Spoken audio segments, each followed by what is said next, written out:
Patna NEET छात्रा मौत मामले में बड़ा खुलासा। दुष्कर्म की पुष्टि, कपड़ों से मिले स्पर्म, 2 अधिकारी सस्पेंड। जी हाँ, पटना में नीट की तैयारी कर रही एक छात्रा की संदिग्ध मौत का मामला अब निर्णायक मोड़ पर पहुंचता दिख रहा है। एफएसएल की रिपोर्ट ने इस केस को सामान्य मौत की श्रेणी से पूरी तरह बाहर कर दिया है।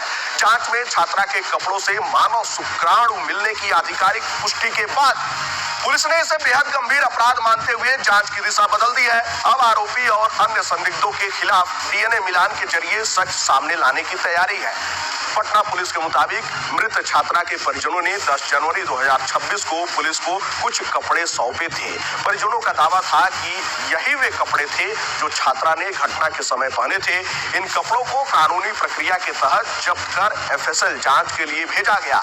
जांच रिपोर्ट में कपड़ों से ह्यूमन स्पर्म के अवशेष मिलने की पुष्टि हुई, जिसने पूरे मामले को सनसनीखेज बना दिया। अब एफएसएल द्वारा इन स्पर्म से डीएनए प्रोफाइल तैयार की जा रही है। यह प्रोफाइल पहले से गिरफ्तार आरोपी और एसआईटी द्वारा चिन्हित अन्य संदिग्ध व्यक्तियों के डीएनए से मिलाई जाएगी। पुलिस अधिकारियों का कहना है कि डीएनए मिलान के बाद ही यह साफ हो सकेगा कि छात्रा के साथ घटना के समय आखिर क्या हुआ था और इसमें कौन कौन लोग शामिल थे। इस हाई प्रोफाइल मामले में शुरुआती जांच को लेकर पुलिस की भूमिका भी सवालों के घेरे में आ गई। एफएसएल रिपोर्ट आने के बाद पटना पुलिस ने सख्त रुख अपनाते हुए 2 पुलिस अधिकारियों को तत्काल प्रभाव से निलंबित कर दिया है।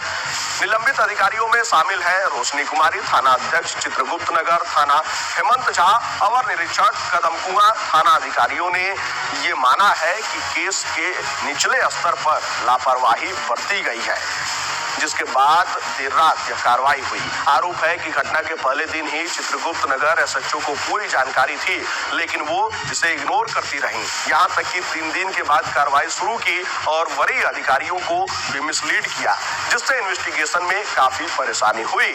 दरअसल जनवरी 2026 में पटना के चित्रगुप्त नगर थाना क्षेत्र में रहने वाली नीट की तैयारी कर रही एक छात्रा की अचानक मौत हो गई थी।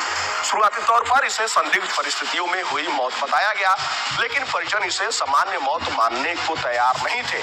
परिवार ने आरोप लगाया था कि छात्रा के साथ कुछ गंभीर गलत हुआ है और मामले की निष्पक्ष व गहन जांच जरूरी है।